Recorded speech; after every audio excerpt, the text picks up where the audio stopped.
السلام عليكم ورحمة الله وبركاته. الحمد لله وبه نستعين. أشهد أن لا إله إلا الله وحده لا شريك له، وأشهد أن سيدنا محمدا عبده ورسوله، ونصلي ونسلم على هذا النبي الكريم سيد المرسلين وعلى آله وصحبه أجمعين. أما بعد، أيها المؤمنون اتقوا الله، أوصيكم وإياي بتقوى الله، فقد فاز المتقون. Muslimin dan muslimat, mudah-mudahan dirahmati Allah Subhanahu wa ta'ala. Di dalam sebuah hadis riwayat daripada Anas bin Malik radhiyallahu anhu, kata dia, anna Rasulullah sallallahu alaihi wasallam qadima al-Madinah fanazala fi 'ulwi al-Madinah fi hayyin yuqalu lahum Banu Amr ibn Auf, فأقام فيهم 14 ليلة، ثم إنه أرسل إلى ملأ بني النجار فجاءوا متقلدين بسيوفهم.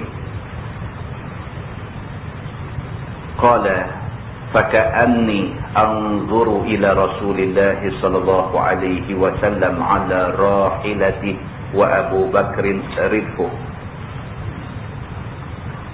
وملأ بني النجار حوله حتى ألقى بفناء أبي أيوب.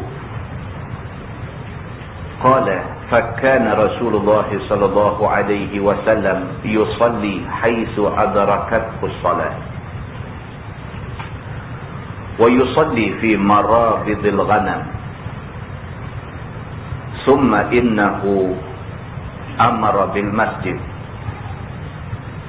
قال فأرسل إلى ملأ بني النجار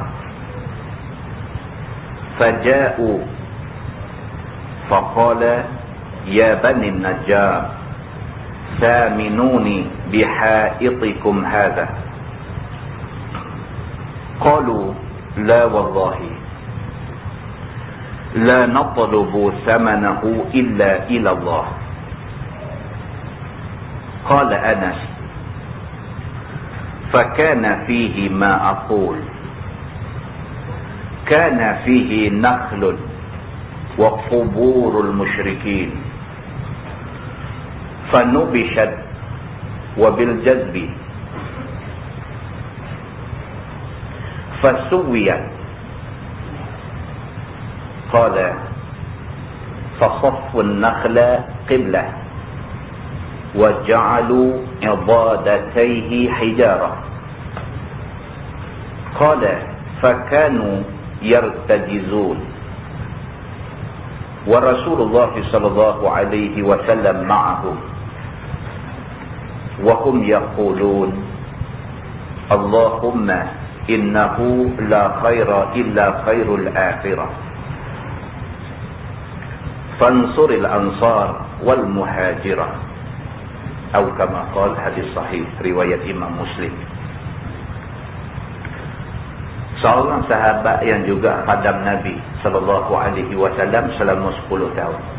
Hadis ini diriwayatkan daripada seorang sahabat Nabi yang juga menjadi khadam Nabi selama 10 tahun. Nama dia Anas bin Malik radhiyallahu anhu. Anas kata Nabi SAW sampai di Madinah. Ini dia nak cerita Nabi hijrah daripada Mekah ke Madinah. Anas ni tuan-tuan, dia orang Madinah.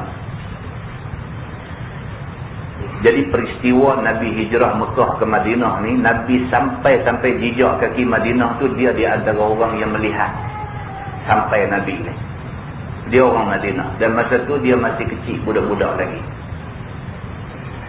Tak lama selepas Nabi sampai di Madinah, mak dia bawa dia pergi ke rumah Nabi. Mak dia terus kata dekat Nabi, "Ya Rasulullah, aku nak bagi apa pun tak ada. Aku bukan orang kaya, aku bukan orang senang. Aku ada anak. Maka anak ni aku nak bagi ke kamu." Mak Anas bin Malik ni, dia pergi kata dekat Nabi, "Aku apa pun tak ada. Yang ada anak ni saja. Anak ni saya nak bagi. Bagilah dia ni peluang untuk jadi khadam kamu." Ini cerita Anas bin Malik. Maka Anas bin Malik, dia flashback balik, dia patah balik, dia ingat balik hari pertama Nabi sampai di Madinah. Kata dia, Nabi SAW mula-mula sampai di Madinah, fanazala fi ulwil Madinah fi hayyin yuqalu lahum Banu Amr bin Auf. Nabi mula-mula sampai, Nabi masuk daripada arah atas Madinah, dia kata. Masuk daripada arah utara Madinah. Nabi mula-mula masuk sampai di satu kampung Banu Amr bin Auf. Itu pintu masuk Nabi ke Madinah, dia kata. Fa'aqama fihim 14 lailah. Nabi bila sampai di kampung Bani Amr bin Auf ini, Nabi bermalam di situ 14 malam. Di situlah kampung Abu Ayyub Al-Ansari. Nabi sampai di Madinah, Nabi masuk ikut arah atas Madinah. Nabi SAW kemudiannya duduk di kampung ni, kampung Bani Amr bin Auf. Nabi duduk di situ selama 14 malam. Summa innahu arsala ila mala'i Bani Najjar. Nabi sampai di situ, Nabi cari orang situ. Nabi kata, tolong siapa-siapa pergi cari pembesar Bani Najjar. Bani Najjar ni orang kaya situ. Nabi sampai di Madinah ni, Nabi masuk di kampung tu. Nabi bermalam di situ 14 malam. Kemudian Nabi minta tolong kepada orang-orang situ, tolong saya pergi cari Mala'i. Mala'i ni pembesar. Orang-orang kaya, orang-orang besar-besar, orang ada pangkat di kampung tu. Tolong pergi cari saya pembesar Bani Najjar ini, orang kaya ni. Pergi cari mereka. Nabi kata, aku nak jumpa. Faja'u mutaqallidina bisuyufihim. Maka mailah pembesar-pembesar Bani Najjar ni mai dalam keadaan duk selempang pedang di belakang. Orang kaya dah. Zaman tu orang kaya dia kena tunjuk hebat dia. Hebat dia macam mana? Hebat dia satu, naik kuda hebat-hebat. Kuda pun berminyak hebat dan pedang kena bawa. Itu simbol orang kaya. Bila Nabi panggil nak jumpa mereka mai. Tapi mereka mai dalam keadaan mutaqallidina bisuyufihim, dalam keadaan pedang duk sandang di belakang, bawa pedang. Qala, kata Anas bin Malik yang menceritakan hadis ni, Anas kata, faka'anni anzuru ila Rasulillah sallallahu alaihi wasallam ala rahilati wa Abu Bakrin ridfu. Anas bin Malik kata ni, waktu aku duk cerita ke hampa hadis ni, aku seolah-olah masih terbayang-bayang lagi keadaan Nabi masa tu. Dia cerita ni dah lepas banyak tahun dah. Tapi dia cerita balik benda ni dekat sahabat-sahabat lain. Dia kata, faka'anni anzuru, seolah-olah aku ni masih duk ternampak-nampak, macam aku duk terbayang, macam aku duk tengok lah ni, aku boleh nampak lagi keadaan Nabi masa Nabi panggil Bani Najjar mai jumpa dia ni. Aku seolah-olah boleh bayang lagi Nabi SAW ala rahilati. Nabi duduk atas kenderaan dia. Nabi pun sambut mereka ni dalam keadaan hebat juga. Tak tunjuk komen. Nabi SAW nak sambut pembesar-pembesar Bani Najjar ni, Nabi pun tak tunjuk komen. Nabi pun tunggu atas rahilah, tunggu atas kuda dia. Anas kata, aku masih nampak bayang lagi keadaan tu. Nabi tunggu di atas kenderaan dia, wa Abu Bakrin ridfu, dan Abu Bakar As-Siddiq mendampingi Nabi. Abu Bakar tak lepas Nabi. Tentu ingat balik Nabi hijrah dari Mekah ke Madinah, Nabi bawa sini Abu Bakar As-Siddiq. Dua orang ni. Orang lain siapa pun Nabi tak bagi tahu. Ini kerahsiaan. Ini soal kerahsiaan di dalam pergerakan Nabi SAW. Rahsia kena tutup. Allah perintah suruh hijrah, Nabi tak bagi tahu, tak buat bocok mulut, tak pergi duduk riuh sembang kedai makan, tak pergi duduk sembang tepi jalan, tak pergi duduk sembang motor tempat, tak ada. Berahsia ni betul-betul Nabi tutup. Nabi beritahu pada orang yang paling Nabi percaya, iaitu Abu Bakar As-Siddiq radhiyallahu anhu. Nabi sama-sama dengan dia hijrah daripada Mekah ke Madinah, sama-sama duduk di dalam gua. Ada cerita macam mana Abu Bakar As-Siddiq, dia tak lena bila Nabi lena. Walaupun dia letih, walaupun dia mengantuk, dia tak lena. Pasal apa? Pasal dia tak mau. Kok saat ni Nabi lena, dia lena, apa-apa jadi, dia tak mau. Dia tak mau bayangkan kemungkinan buruk menimpa Nabi. Allah uji dia, maik satu kala jengking duk keluar, dia nampak aja, dia terus tolak dengan tumit kaki dia, tutup lubang yang kala jengking keluar ni. Dia kena sengat, merah padam muka, mengerang, tak boleh tahan, Nabi jaga. Ini Abu Bakar As-Siddiq. Jadi Anas bin Malik cerita, dia kata aku masih dapat bayang macam mana Nabi sampai di Madinah bersama dengan Nabi itu Abu Bakar As-Siddiq. Dia kata, wa mala'u bani Najjar haulah hatta alqa bi fina'i Abi Ayyub. Dan pembesar orang-orang kaya Bani Najjar ni, bila dah Nabi panggil mereka nak jumpa mereka mai ramai. Ramainya mereka ni sampai mereka ni haulah, mengelilingi Nabi SAW hatta alqa bi fina'i Abi Ayyub. Ramai mereka ni sampai melimpah di ke halaman rumah Abu Ayyub, rumah Nabi tumpang bermalam. Ramai pakai turun main. Pasal apa? Pasal nak tengok yang kata Nabi Muhammad SAW. Mereka sebelum ni masuk Islam cara remote control, tak pernah jumpa Nabi. Mereka duduk di Madinah, Nabi duduk di Mekah. Cerita aja duduk dengar. Cerita tentang Nabi SAW. Nabi Muhammad ni lagu ni. Nabi Muhammad bawa agama Islam. Nabi Muhammad ni akhlak dia macam ni. Nabi Muhammad ni pengaruh dia macam ni. Dengar cerita aja. Ini nak tengok sebab Nabi mai tempat mereka. Maka dengar pula Nabi jemput nak jumpa mereka. Turun mai ni ramai. Sehingga ramai mereka ni melimpahi sampai ke halaman rumah Abu Ayyub Al-Ansari. Qala, kata Anas bin Malik, fakana Rasulullah sallallahu alaihi wasallam yusalli haitsu adrakathu salah. Baru mai berimpun aja, tahu masuk waktu sembahyang.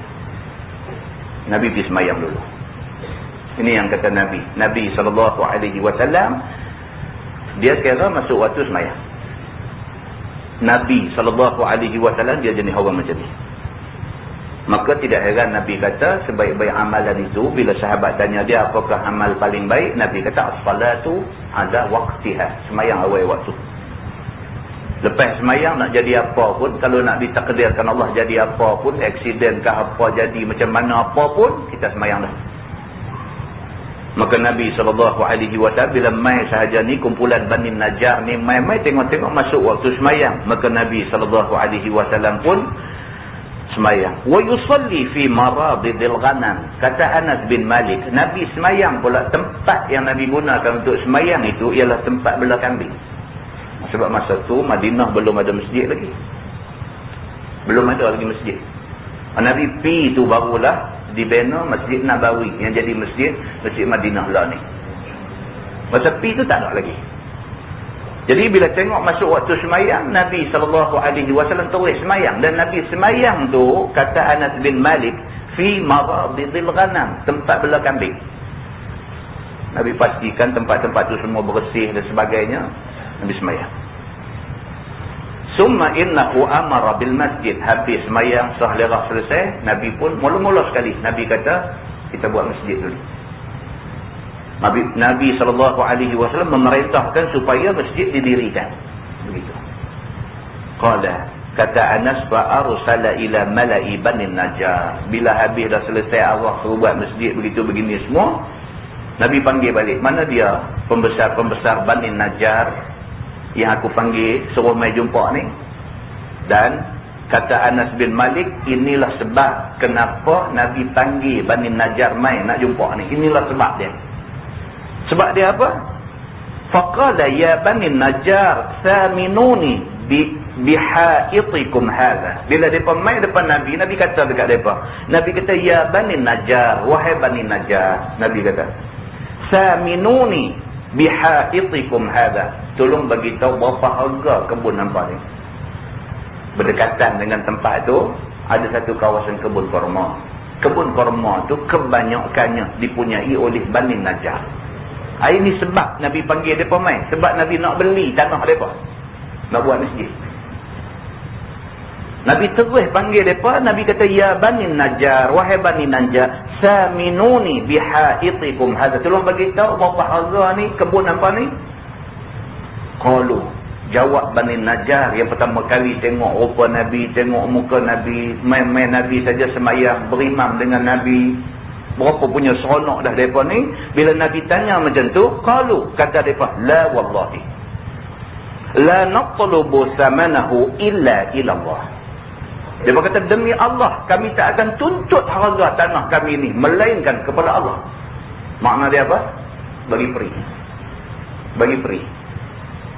Nabi tanya berapa harga kebun hampa ni, aku nak suruh buat masjid di kawasan kebun ni. Bila Nabi tanya macam tu, terus jawab. Ni baru tengok ni yang kata rupa Nabi Muhammad SAW. Nabi Muhammad ni tuan-tuan, tengok aja runtuh segala ingatan buruk dalam diri orang yang dia ingat buruk sebelum ni. Kecuali orang-orang munafik kafir yang tidak diizin Allah Subhanahu wa taala dapat hidayah, tak dapat apa.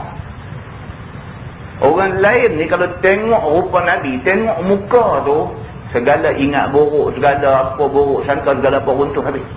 Cantik rupa Nabi SAW ni begitu sekali. Bani Najjar, bila dah Nabi tanya berapa harga tanah mereka, dia terus kata, la wallahi, tidak, demi Allah tidak, la natlubu thamanahu illa ilallah. Kami tak akan tuntut harga tanah, harga kebun kami ni, melainkan kami nak tuntut dekat Allah saja. Kalau kami bagi ni ikhlas, Allah bagi kat kami ganjaran baik. Qala Anas, kata Anas bin Malik, fakana fihi ma aqul, kana fihi nakhlun wa quburul musyrikin fanubishat wa bil kharbi fasuwiyat. Kata Anas bin Malik, macam mana yang aku bagi tahu dah sebelum ni, kawasan tu ialah kawasan kebun korma. Dan dalam kebun korma tu pula terdapat kubur al-musyrikin. Ada kubur, ada beberapa kubur di kawasan tu, kubur orang kafir. Fanubishat wa bil kharbi, dan juga kawasan itu dipenuhi dengan runtuhan bangunan-bangunan lama. Kawasan hak Nabi minta ni satu kebun korma. Dalam pada kebun korma tu ada kubur orang musyrikin. Dan ada juga beberapa bangunan lama yang diruntuhkan, bekas runtuhan tu ada melungguk di situ. Itu tanah yang Nabi minta. Fasuwiyat, maka segera diratakan kawasan itu. Bila tuan tanah kata dia nak bagi, maka Nabi SAW perintah supaya tanah itu diratakan. Qala, kata Anas bin Malik, fasaffun nakhla qiblah. Maka dipotong pokok-pokok korma ni, maka batang-batang korma ni disusun-susun, dibuat penggan-penggan masjid. Kalau lah kira buat piling bubur konkrit tiang, nak buat sempadan masjid. Maka zaman tu batang korma lah. Tebang pokok korma, potong-potong batang dia, ambil pacak penyuruh ni apa semua, nak buat sempadan bangunan masjid dan mengambil kira arah kiblat. Batang korma tu diletak mengambil kira arah kiblat. Wa ja'alu ibadataihi hijarah, dan di bahagian pintu Nabi SAW mengarahkan, ambil batu, susun dekat tempat yang kata pintu masuk ni. Begitu. Qala fakanu yartajizun. Kata Anas bin Malik, sahabat-sahabat Nabi yang duk tolong nak buat pembinaan masjid yang pertama di Madinah ni, sahabat-sahabat Nabi SAW sambil dia buat kerja tu, sambil yartajizun, sambil duk bernyanyi, bernasyid. Sambil duk buat kerja ni, sambil ada satu lagu pula duk menyanyi. Bukan lagu Akademi Fantasia. Ada kawan forward my email kat saya, dia kata, Ustaz, tengoklah berapa punya teruk manusia dah ni. Air mata dia tak pernah keluar bila dia mengenangkan dosa yang dia buat. Tapi air mata dia boleh merambu keluar bila tengok Akademi Fantasia. kita apa punya celaru ni. Kita pun nak kena tengok juga sekali. Orang boleh tahu kita teriak ni pasal apa? Benda tak patut teriak, yang kita teriak tu. Yang kata orang lah ni. Nabi SAW bila dia arah sahabat-sahabat suruh bina Masjid Nabawi ni, suruh bina Masjid Nabi ni, sahabat-sahabat dia buat kerja ni, sambil dia buat kerja tu sambil menyanyi bernasyid. Begitu. Wa Rasulullah SAW ma'ahum. Anas kata sedangkan Nabi SAW ada sama mereka. Nah abang kata Nabi tak larang. Nah abang kata tak salah benda tu. Dalam kumpulan duk buat kerja tu Nabi duk ada. Kumpulan tu sambil buat kerja, sambil bernasyid, sambil menyanyi, sambil nak hiburkan hati supaya tak rasa sangat penat buat kerja ni. Nak tebang pokok korma, nak ambil batang ni bukan kerja senang tuan-tuan. Sambil duk buat kerja tu sambil menyanyi, sambil bernasyid. Nabi SAW ma'ahum, duk ada sama-sama dengan depa ni. Nabi tak larang. Wahum yaqulun. Anas kata depa ni semua nasyid, seni kata dia begini. Dia kata Allahumma innahu la khaira illa khairul akhirah. Itu nasyid depa lagu tu. Depa kata ya Allah tidak ada kebaikan melainkan kebaikan akhirat. Tidak ada kebaikan dalam dunia ni melainkan hak baik ni akhirat aja. Itu seni kata lagunya. Fansuril ansar wal muhajirah. Ya Allah tolonglah kami orang-orang ansar dan orang-orang muhajirin yang berhijrah sama dengan Nabi SAW. Itu seni kata lagunya. Diulang yang tu. Tidak adalah kebaikan melainkan kebaikan akhirat. Ya Allah tolonglah kami ansar dan tolonglah sahabat-sahabat kami muhajirin. Itu yang mereka ulang-ulang sebut dalam bentuk irama, dalam bentuk lagu. Nabi SAW ada sama-sama dan Nabi SAW tak larang mereka bila mereka menyanyi macam tu. Hadis itu hadis sahih riwayat Imam Muslim. Muslimin dan muslimah yang dirahmati Allah. Daripada hadis ni dapat kita faham. Yang pertama sekali, Nabi SAW adalah satu orang manusia yang sangat memelihara waktu sembahyang. Nabi SAW adalah satu orang manusia yang sangat menjaga waktu sembahyang. Yang kedua, Nabi SAW sudah sebut di dalam satu hadis lain, Nabi kata waju'ilat lil ardu tahuran wa masjidan. Nabi kata dan dijadikan kepada aku bumi ini suci dan boleh dibuat masjid di mana-mana. Nabi kata begitu. Maka daripada hadis yang kita baca tadi, Nabi SAW diceritakan oleh Anas bin Malik, Nabi semayang di tempat bela kambing.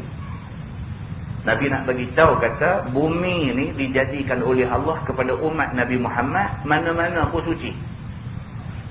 Tak mesti jumpa masjid, tak mesti jumpa surau aja baru nak semayang. Kita boleh berhenti mana-mana, lebih-lebih lagi highway yang bersih, tak ada apa masalah ni, boleh berhenti, boleh semayang. Begitu. Dan daripada hadis itu juga dapat kita faham bahawa orang-orang yang faham Islam, yang hidayah sudah masuk dalam hati, mereka sanggup korban harta benda untuk Islam. Contohnya Bani Najjar, bila Nabi tanya berapa harga kebun mereka yang Nabi nak beli untuk nak buat masjid, mereka kata kami hanya harap balasan daripada Allah Subhanahu wa ta'ala. Dan daripada hadis ni juga dapat kita faham bahawa menyanyi, nasyid dan sebagainya selagi ia tidak membawa kepada lara, lupa dan lalai kepada kewajipan dalam Islam, selagi dia memelihara seni katanya mengingatkan kepada Allah Subhanahu wa ta'ala, maka benda itu harus dan tidak salah dalam agama. Mudah-mudahan muqaddimah itu memberi manfaat kepada kita semua insya-Allah. Kita menggunakan kitab Muhimmah fi Ilmil Hadis.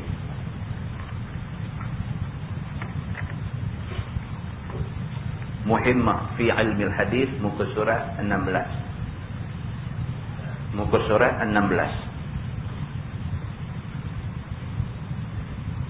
Baik, kita masuk bawah sana. 5 baris daripada bawah muka surat 16. Dia kata dan setengah daripada kebinasaan berkahwin itu, bahawa sesungguhnya adalah ahlinya dan anaknya itu membimbangkan daripada ingat Allah Subhanahu wa ta'ala. Ini begitu. Dia kata setengah daripada punca rosak orang yang dah kahwin ni ialah bila ada anak ni bagi jadi kita ni rablah. Bila ada bini ni jadi punca kita ghaflah. Benda ni orang tak kahwin tak ada masalah ni. Orang tak kahwin dia tak ada nak serabut dengan bini dia tak ada nak serabut dengan anak dia. Itu sebab tuan-tuan Imam Nawawi rahimahullahu ta'ala, Imam Nawawi, satu imam yang cukup terkenal dalam mazhab Syafi'i. Imam Nawawi adalah satu orang yang tak kahwin sehinggalah dia meninggal dunia. Dia tak kahwin. Dia tidak menafikan kahwin itu sunnah Nabi, tapi dia rasa dia kalau kahwin agak susah. Maka kerana itu dia tak mau kahwin. Kerana dia rasa sepenuh masa yang Allah bagi kat dia, dia nak guna untuk agama.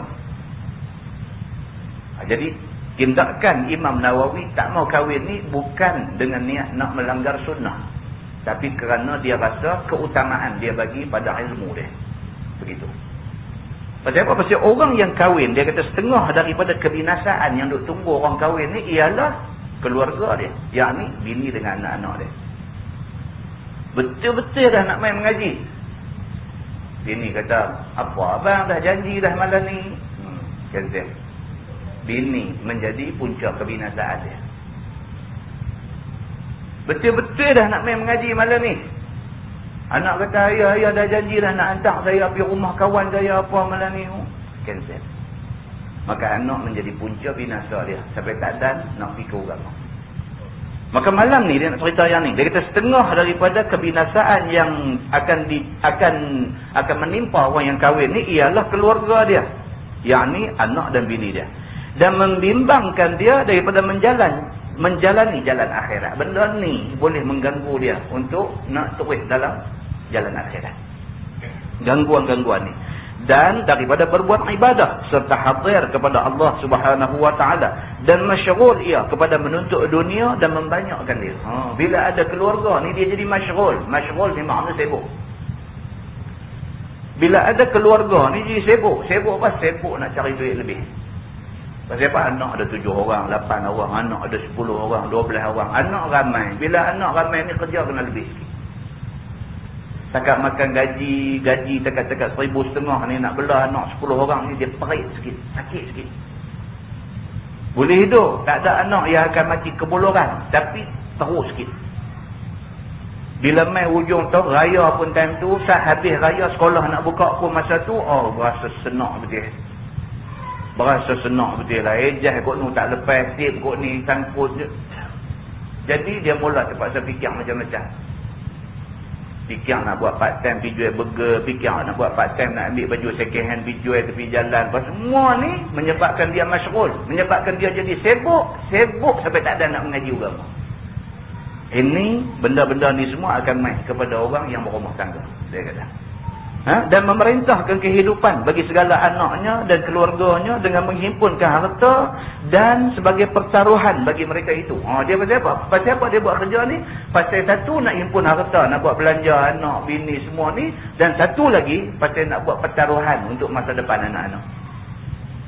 Dia fikir macam-macam ni, kalau apa-apa jadi kat aku, korang-korang adalah duit simpanan sikit, anak-anak boleh hidup. Dia fikir, ni mula dia fikir ni. Kalau lah apa-apa jadi kat aku, dia duduk main ni lah. Kalau lah apa-apa jadi kat aku dengan bini tak kerja, dengan anak dia ada 7 orang apa semua ni, tak apalah, aku kerja lebih sikit, duit dapat lebih sikit, aku buat simpanan. Mudah-mudahan simpanan ni kalau apa-apa jadi kat aku, anak-anak boleh hidup, boleh berbelanja dengan duit ni. Kerana ingat macam tu, dia tak ada masa. Dia tak ada masa untuk nak buat ibadat untuk agama. Tak ada masa. Dan yang demikian itu, dia kata pada ghalib membawa kepada bakhil. Dan kerana tu dia jadi kedekut. Dia kerja gaji 1,200 sebulan. Lepas tu pergi buat part time apa, gedebuk-gedebak yang tu yang ni, dapatlah lagi 400 sebulan. Jadi 1,200 campur 400, 1,600. 1,600 dengan anak 10 orang ni senak lagi. Bila senak lagi, nak bagi derma ni payah sikit lah. Dia kata, saya niat pakai makan pahala niat lah. Memang hati ada niat nak derma, tapi tak upaya dah. Bagi saya RM1 pun banyak guna. Nampak? Dia sudah membuka satu jalan bakhil, jalan kedekut. Sehingga kan payah bagi dia untuk nak bersedekah. Yang ni kikir dia. Maka inilah sebesar-besar celaka yang membinasakan akan manusia itu. Maka ini di antara benda-benda yang merugikan orang yang dah kahwin. Ini faktor-faktor penolak bagi satu orang yang dah kahwin. Benda-benda ni akan menyebabkan dia ni agak kurang pahala. Kerana dia jadi macam yang disebutkan tadi. Dia kata, dan dari kerana ini, kata Abi Sulaiman Ad-Darani rahimahullahu ta'ala, kata dia, ma syaghalaka 'anillahi min ahlin wa malin wa waladin fahuwa 'alaika mash'um. Dia kata, maksudnya barang yang membimbangkan akan dikau daripada ingat akan Allah Subhanahu wa taala, iaitu daripada ahlinya dan hartanya dan anaknya, maka iaitu celaka atas. Dia ni satu ulama terkenal, Abi Sulaiman Ad-Darani. Dia kata apa? Dia kata inilah, dia kata bila satu orang tu berkeluarga, ada anak pinak ramai dan sebagainya, benda-benda ni akan menyebabkan celaka bagi dia. Benda-benda ni boleh menyebabkan celaka bagi dia.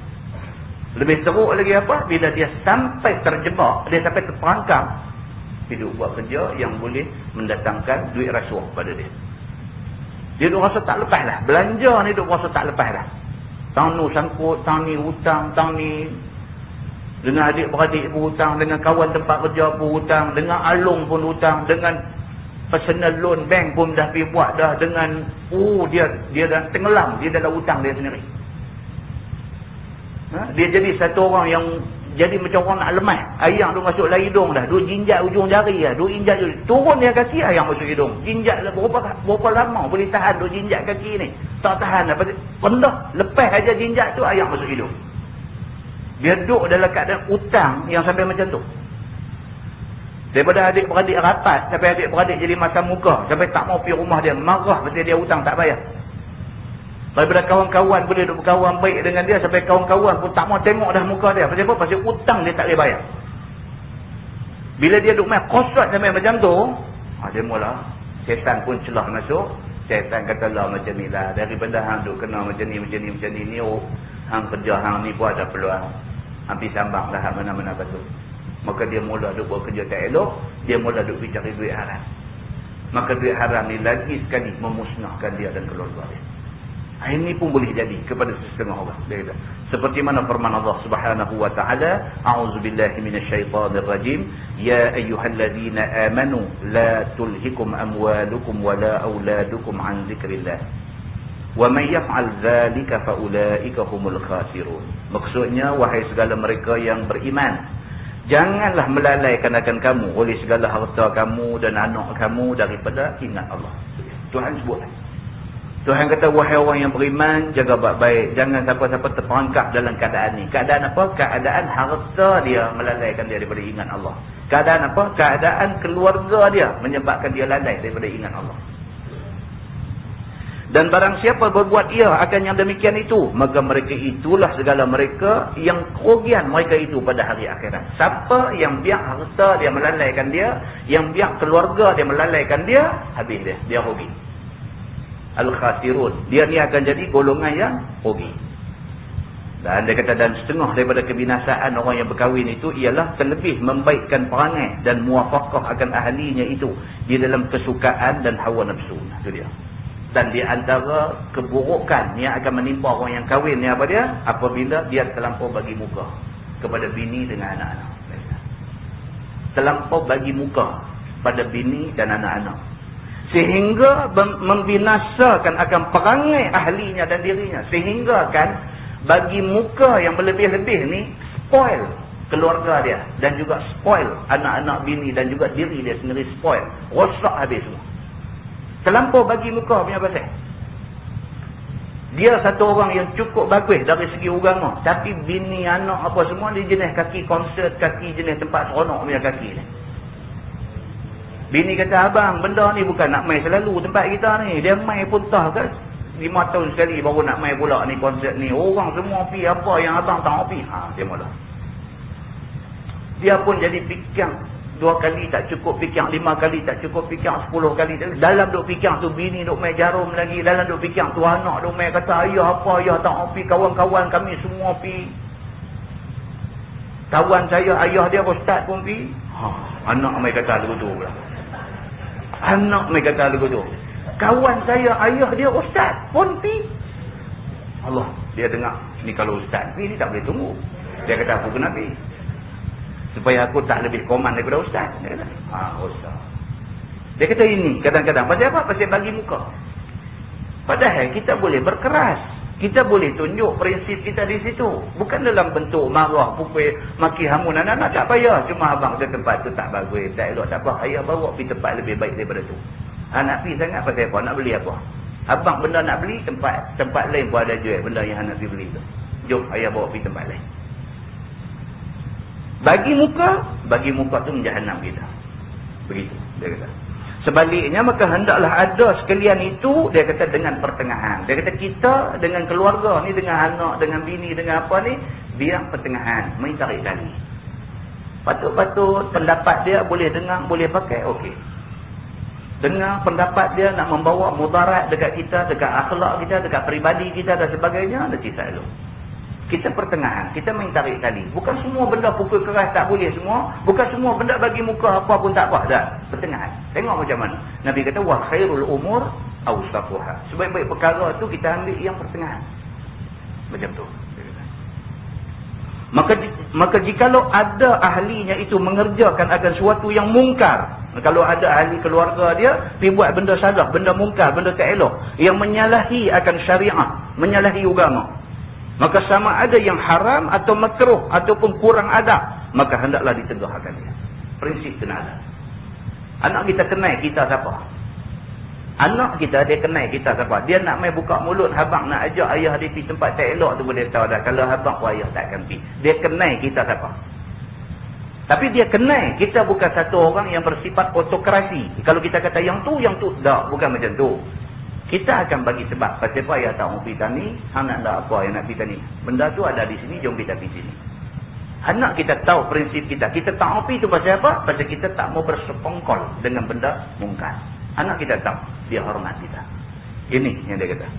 Dan memarahi akan dia. Kalau anak tu buat degil nak pergi juga dan sebagainya, kena tunjuk. Kita sebagai bapa, kita ada authority untuk nak marah. Saya pernah cerita dekat contoh ada sahabat kita tu ikut mengaji seorang. Allah Subhanahu Wa Taala uji dia, anak bini jadi macam ni. Macam kita buat contoh ni, jadi. Bila main musim pesta Pulau Pinang tu, tak cukup pergi sekali.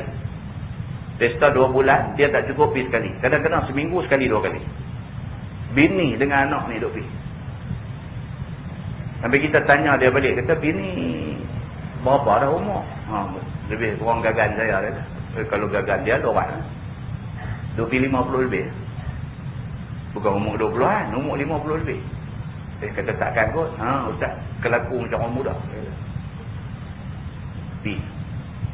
Tak cukup dengan pi, dia kata balik. Balik main pukul 2, pukul 3 pagi baru sampai ada rumah balik. Dia kata, saya tunggu, satu malam saya tunggu di kursi bawah tu, tunggu depa balik. Saya kunci daripada dalam. Rimbuk pintu, bumbang marah. Pasal kita kunci kat dalam. Saya buka pintu tu kena maki. Dia kata. Bini maki, anak pun sama naik maki. Boyfriend anak pun balik sekali. Rumah kita pukul 2 pagi. Cerita kat kita pun menangis. Sebab nak cakap tak boleh. Depan mata saya kat matuk buk langkah. Anak perempuan ni bawa naik. Budak jantan ni pergi tidur dalam bilik dia di atas. Ustaz, saya boleh lena ke Ustaz di bawah? Dia tanya kita. Okay. Tak boleh Ustaz. Dia kata tak boleh. Saya hinggap kat bini saya. Saya cakap 2-3 patah, dia balik 2-30 patah. Tak boleh Ustaz, saya naik. Naik, dia ketuk pintu, bumbang. Dia buka tu, sekali dengan buka, sekali dengan dia tendang ayah dia. Dia kata, tendang atas dada saya ni, jatuh tersandar. Anak perempuan. Hak tendang ni anak perempuan. Kita dengar ni, dia seram sejuk. Seram sejuk, tuan-tuan. Dia jadi macam tu. Bangkit turun, nyong. Dia kata, saya bukan apa, Ustaz. Saya ni tak penat. Dia kata, saya tak boleh, saya marah lagi, penat kau. Serius, kita dengar ni serius tuan-tuan. Mereka cerita kita ni. Cerita tu pun penat dah, duk pegang gas kat semua mulut. Cerita daripada apa ni, perasaan dia tertekan. Bila dia cerita tu, orang penat tuan-tuan. Bila dia main macam ni, kena semua. Apa nak kata kat dia? Muslimin dan muslimat yang dirahmati Allah. Ini yang dikatakan ni celah-celah kehidupan. Orang kata dalam ramai-ramai manusia hidup di atas muka bumi ni, dalam ramai-ramai ni ada ni kes-kes yang seumpama ni ada jadi. Kita tahu, kita tak tahu aja. Yang kena tu dekat keluarga kita ke, dekat kawan kita ke, dekat siapa ke, wallahu a'lam. Tapi ada dalam ramai-ramai ni ada orang yang kena benda-benda macam ni. Maka dia kata sebagai bapa hendaklah memarahi akan dia. Maka sayogia jangan sekali-kali dia kata menolongi atas ahlinya daripada perbuatan yang menyalahi akan syariat agama yang suci itu. Dia kata jangan sekali-kali kita pergi turut keluarga punya kemahuan, bini punya kemahuan, anak punya kemahuan nak pergi buat benda mungkar ni. Jangan kita tolong mereka pergi buat benda ni. Sekali kita berlembut, habis kita. Tak boleh. Benda tak boleh. Tak boleh. Lagu tu. Macam tuan-tuan. Kita kerja di jabatan yang terdedah luas kepada unsur-unsur terima rasuah. Tak kira lah jabatan mana pun, jabatan yang pintu untuk nak ambil rasuah ni terbuka luas. Kita aja nak ambil tak ambil. Kita aja nak ambil tak ambil. Kalau mau bila-bila masa boleh ambil. Sekali aja tuan-tuan. Sekali aja ambil, lepas tu tak ambil tak boleh dah. Melainkan kita kena pindah di tempat lain. Sekali aja. Sekali aja tangan kita pump, kita pegang duit rasuah ni, kali kedua dia bagi kita tak mau, dia kata kat kita depan-depan. Dia kata kat kita depan-depan, pasal hari tu hang dah biasa ambil dah duit ni, pasal pala tak boleh, hari tu halal pasal pala haram. Masalah. Sekali-kali jangan molak benda tak elok ni. Sekali-kali jangan molak. Macam itulah dengan anak-anak muda kita, anak-anak kita di rumah ni, sekali-kali jangan pergi duk cuba ni, dadah ni. Dia cuba sekali, dia tak boleh lepas.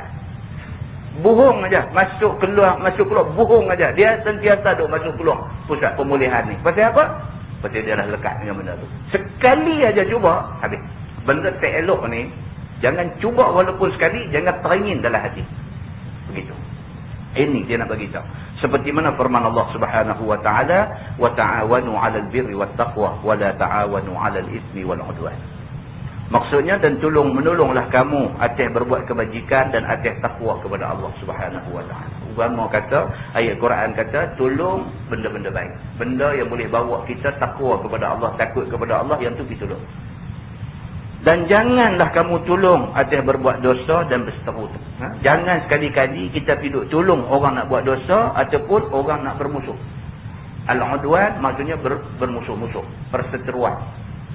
Ada orang nak jadi musuh, A dengan B nak jadi musuh, kita tolong pergi bagi api, bagi kuat lagi permusuhan. Jangan buat kerja macam tu. Kita mesti ada satu ingat dalam hati, nak tengok orang jadi baik, musuh jadi kawan. Kita nak ni dalam hati kita. Maka sangatlah besar kesalahan dan kejahatan pada Allah Subhanahu wa taala daripada pekerjaan laki-laki yang mengikut kata isterinya di dalam yang menyalahi akan syariat itu. Tuhan cukup marah dekat suami yang pergi turut bini nak pergi buat benda tak elok. Tuhan cukup marah dekat bapa yang pergi turut anak-anak nak buat benda tak elok. Itu maksudnya. Seperti mana kata Hasanul Basri rahimahullahu taala, "Wallahi ma asbaha rajulun yuti'u imra'atahu fima tahwa illa kabbahullahu finnar." Maksudnya, demi Allah, kata Hasan Al-Basri, demi Allah, tiadalah berpagi-pagi satu orang laki-laki yang mengikut dia akan isterinya di dalam sesuatu yang disukai oleh hawa nafsunya, yakni yang menyalahi, melainkan menarik akan dia oleh Allah Subhanahu wa taala ke dalam api neraka. Hasan Al-Basri dia kata apa? Satu orang laki-laki, suami yang taat bini dia pada benda yang salah. Bini nak ajak pergi buat benda mungkar, nak ajak dia pergi buat benda tak elok, nak ajak dia buat benda berdosa. Dia pergi turut aja kehendak bini dia kerana bini nak buat benda tak elok, takut bini macam muka, takut bini jadi hal dengan dia di rumah, maka dia turut kehendak bini dia. Orang macam ni, dia kata kabbahullahu finnar. Allah Subhanahu wa taala akan tomuhkan muka dia di dalam api neraka. Kabba ni maksudnya sengguk pergi ke dalam api neraka tu. Tomuhkan dia masuk dalam api neraka. Seperti mana sabda Nabi sallallahu alaihi wasallam, la yuflihu qaumun. Tu betul. Tamlikuhum bukan ta mim lam ha, tapi ta mim lam kaf. Ta mim lam kaf ha mim. Dia terbalik itu huruf tu. la yuflihu qaumun tamlikuhum imra'atun. Maksudnya tiada dapat kemenangan oleh kaum yang memiliki mereka itu oleh perempuan. Nabi kata apa? Nabi kata satu kaum, satu orang laki-laki yang kena queen control dengan bini dia, dia tak akan menang sampai bila-bila. Satu orang laki-laki yang biar bini dia kontrol dia, orang ni dia tak menang dah sampai bila-bila. Selama-lama duk bodoh, lo'om, begitu lah. Tak jadi apa dah dia ni. Lo'om ni apa nak kata? Dia duk jadi tak tahu nak abang pun tak hati. Lo'om kataan dia tu kan. Dia jadi teruk sungguh lah. Sampai bini kata duduk, bini kata berdiri, bini kata hang pergi ke dapur, bini kata jangan duk cakap terus katuk mulut, tak bunyi sepatah. Lo'om lah, lo'om. Teruk lah. Cukup teruk. Nabi SAW kata la yuflihu qaumun tamlikuhum imra'ah. Tidak akan berjaya sampai bila-bila satu orang laki-laki yang memiliki ia oleh isteri dia. Maksudnya satu laki-laki yang duk kena kontrol dengan bini teruk-teruk ni, dia sampai bila pun tak jadi laki-laki dah. Tak jadi suami dah, tak jadi bapa dah dalam rumah tu. Anak pun tak pandang dia dah. Apa dah buang masa pergi tanya tunggui kayu ni, anak dia kata baik pergi tanya mak kontrol semua. Habis. Hari ni Nabi SAW sudah pesan. Dan lagi sabda Nabi SAW, kata Imam Al-Ghazali, hanya sesungguhnya ta'isa abduz zawjah. Abduz zawjah tu alif lam tu bukan ain badal alif. Ain badam, ain badal, kemudian alif tu pergi duduk dekat dengan lam tu. Ta'isa abduz zawjah, itu maksudnya. Maksudnya ialah binasa dan jahat laki-laki yang jadi hamba bagi isteri. Itu dia. Nabi SAW sampai kata lagu tu, ta'isa abdu, habislah. Binasalah, jadi jahatlah satu laki-laki yang dia biar diri dia menjadi hamba kepada bini dia. Jadi hamba. Bukan dia jadi pimpinan dalam rumah, dia jadi hamba kepada bini dia dalam rumah. Sabda Nabi SAW, akan yang demikian itu kerana bahawasanya sesungguhnya apabila mengikut oleh seorang laki-laki akan isterinya di dalam sesuatu yang disukai oleh hawa nafsunya, maka ia itu jadi hamba bagi isterinya. Yang kata jadi hamba ni apa? Bini nak buat apa pun okey semua. Habis dia. Maka sesungguhnya binasalah ia. Maksudnya binasalah suami macam ni. Habis. Sampai tak ada langsung kontrol dalam rumah. Sampai tak ada langsung. Habis dia. Kerana bahawa sesungguhnya Allah Subhanahu Wa Taala menjadikan isteri itu seperti miliknya di dalam perintahnya. Kerana Allah Subhanahu Wa Taala, Allah jadikan orang laki-laki ni dia memiliki isteri dia. Bukan Allah menjadikan isteri memiliki suami. Allah Subhanahu Wa Taala memang sudah tentukan begitu. Laki-laki yang menjadi pemimpin di dalam rumah. Ar-rijal qawwamuna 'alan nisa. Laki-laki ni dia yang qawwam, dia yang kuat, yang dominan ke atas orang perempuan. Tapi dalam hal-hal yang menasabah lah. Laki duk dominan, duk tunjuk power, duk paksa bini buat benda salah, itu salah.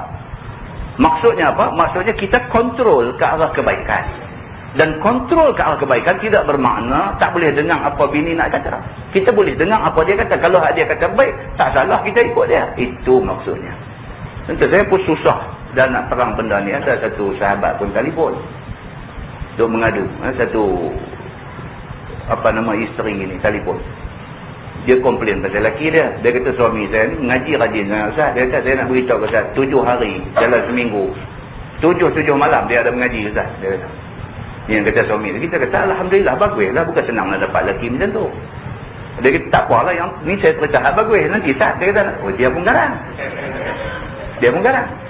Nanti Ustaz dia kata nak cerita Ustaz lagi ni. Apa pula? Mengaji saja ya dia kata. Mengaji saja ya. Dia kata pasal apa? Dia kata amboi sampai apa semua kira dia veto semua Ustaz. Awak dia ingat dia Amerika ke? Maknanya bini dia pun faham politik dunia. Dia kata ingat dia Amerika ke dia kata. Semua veto Ustaz.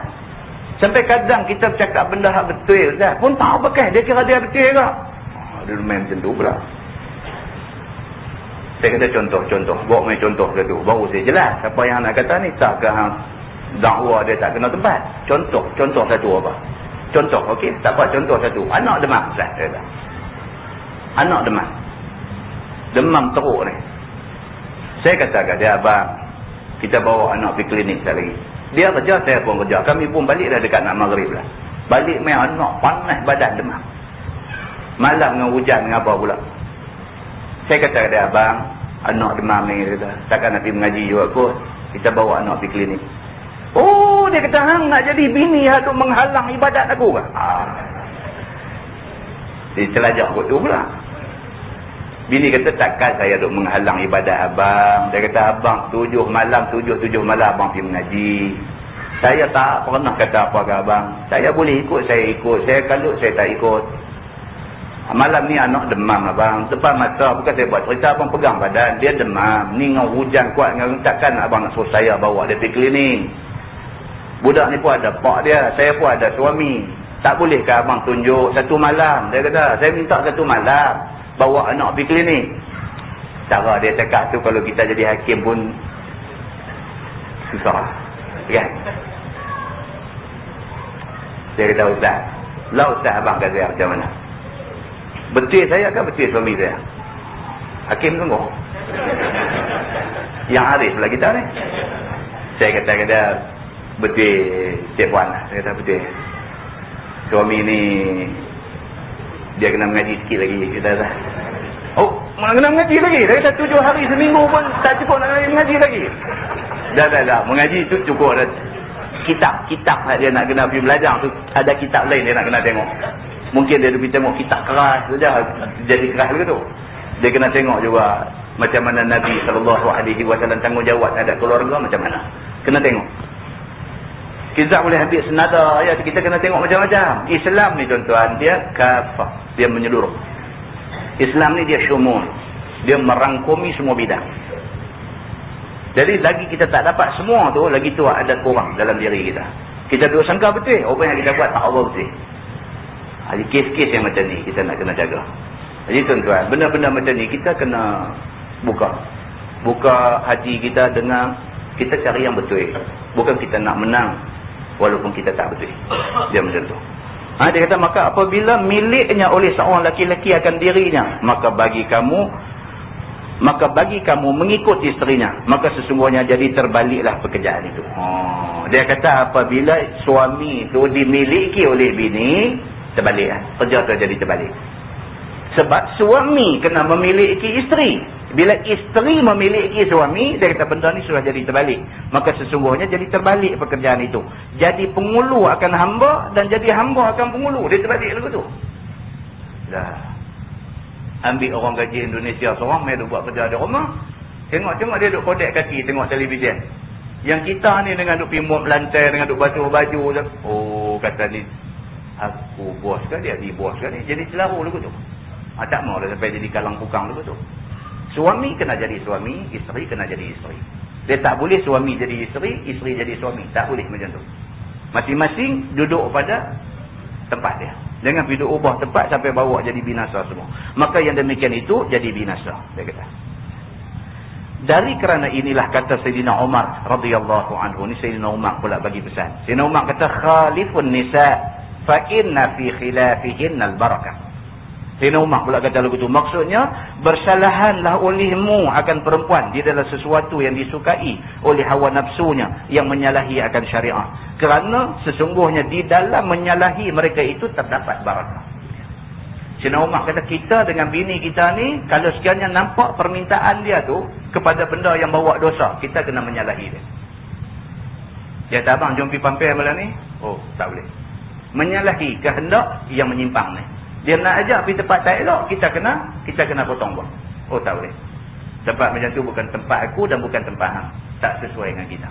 Potong buang benda ni. Begitu. Maka sayogialah segala orang yang takut akan Allah bahawa sesungguhnya hendaklah memelihara ia akan dirinya dan menjauhkan dia daripada mengikut kesukaan hawa nafsu isterinya yang menyalahi akan syariah itu. Kerana tiada seorang yang mengikut seperti yang tersebut itu melainkan diturunkan Allah Subhanahu wa taala ke atasnya. Itu dia. Kalau kita hidup turun silap bini kita, dia silap, dia nak ajak kita pergi buat kerja mungkar, benda tak elok, benda dosa, kita turut, kita akan binasa sekali. Seperti tersebut di dalam hadis Nabi SAW, "Iza fa'alat ummati." Hadis ini riwayat daripada Sayyidina Ali bin Abi Talib. Sabda Nabi SAW, "Iza fa'alat ummati 15 khaslah."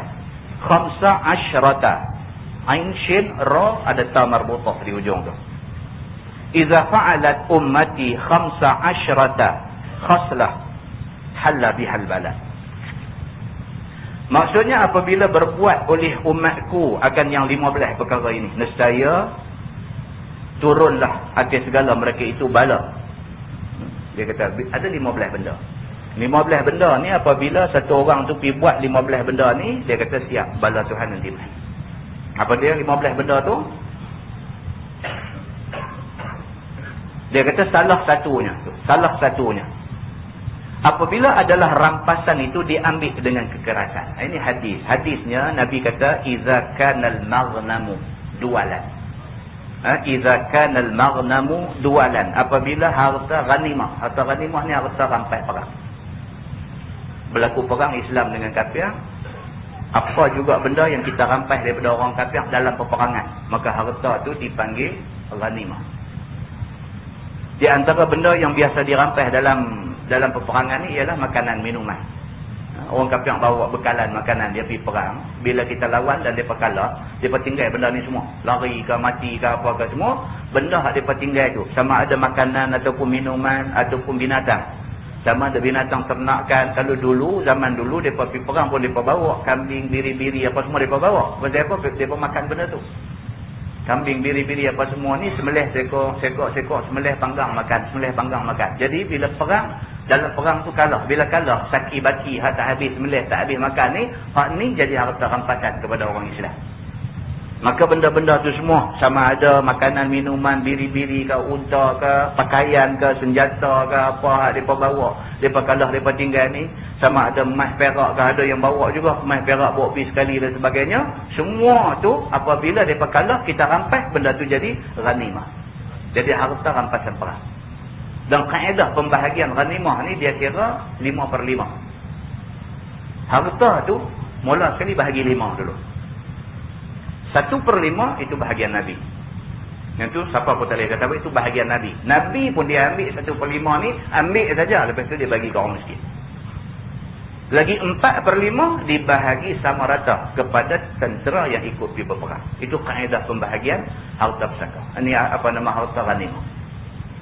Dia kata dan benda ni dia kata berlaku hanya pada zaman Nabi Muhammad SAW sehinggalah berakhir zaman Khulafa' Ar-Rasyidin. Masa Nabi duk ada, benda ni jalan. Bila habis perang, harta bahagi 5, Nabi ambil 1/5, 4/5 bahagi kat mereka semua. Mai zaman Abu Bakar pun macam tu. Mai zaman Umar, mai zaman Osman, mai zaman Ali, amal macam mana yang disuruh oleh Nabi SAW. Berakhir saja Khulafa' Ar-Rasyidin. Dia jadi ni hadis Nabi sebut ni. Nabi sebut ni masa Nabi hidup. Macam yang Nabi sebut jadi. Apa dia? Iza kanal maghnamu dualan. Bila habis aja perang, harta-harta yang dirampas buat balik mai kepada khalifah. Bila buat balik mai dekat khalifah, khalifah ambil sebahagian kecil, dia bagi kepada kroni-kroni dia. Ini berlaku dan dicatatkan di dalam sejarah Islam. Jadi, dah mula nak jadi kelang kabut, dah nak mula dah. Dan begitulah seterusnya benda ni duk jadi. Rupa-rupanya Nabi dah sebut benda ni. Nabi sebut, masa tu tak jadi lagi. Lepas Nabi wafat, lepas 4 orang sahabat besar ni wafat, lepas pada tu mula jadi benda ni. Maka Nabi dah kata dah apabila berlaku fenomena ini, iza kanal maghnamu dualan. Apabila harta ghanimah ni dia duk berpusing di sekitar orang tertentu sahaja, maka ini menunjukkan bala Allah boleh turun bila-bila masa. Satu. Yang kedua, dia kata. Dan keduanya apabila adalah amanah itu menjadi harta rampasan. Dalam bahasa hadisnya dia kata wal amanatu maghnaman. Wal amanatu, dan amanah itu maghnaman. Dia menjadi ghanimah. Menjadi harta rampasan, harta yang orang berebut. Amanah ni, amanah lah.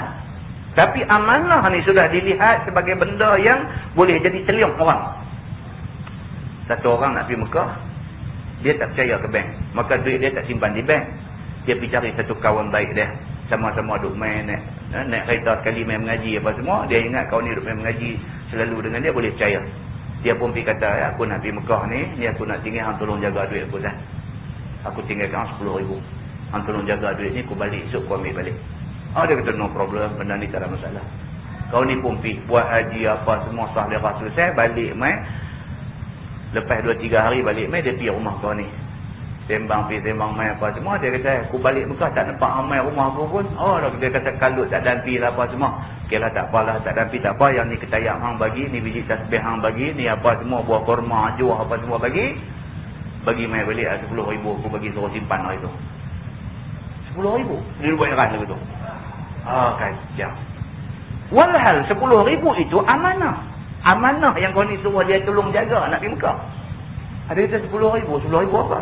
Dia ni kata, jangan melawak aku baru balik dulu, penat tak habis ni.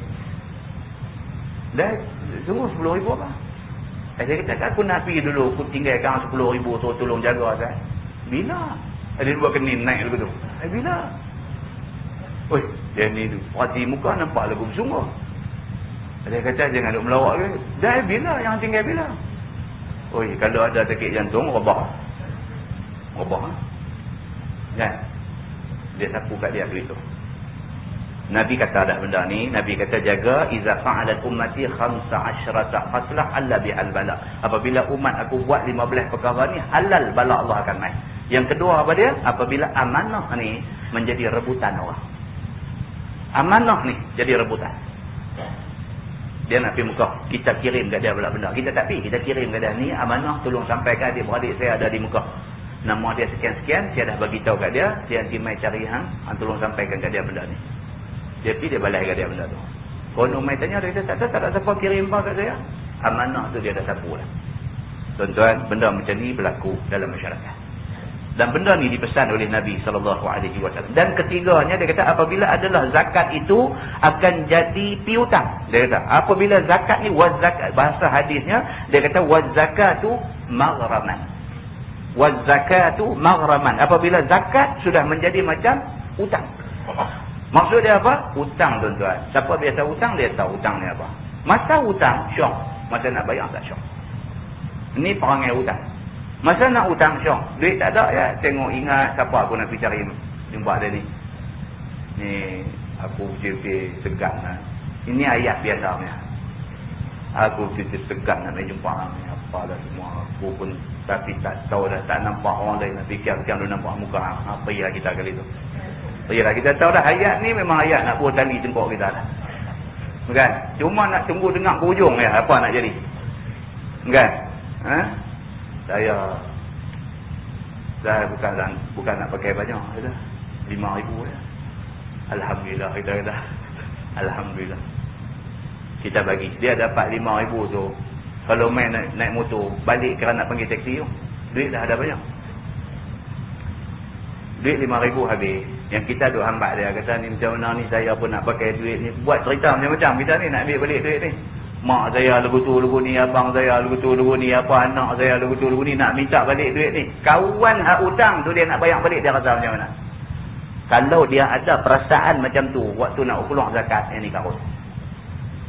Perasaan nak keluar bayar zakat tu dia rasa macam mana masa dia tak ada duit nak pergi bayar hutang tu. Kalau perasaan macam tu ada kat dia, halal bala Allah nak mai. Pasal apa? Pasal zakat ni satu benda yang wajib ke atas orang yang cukup syarat.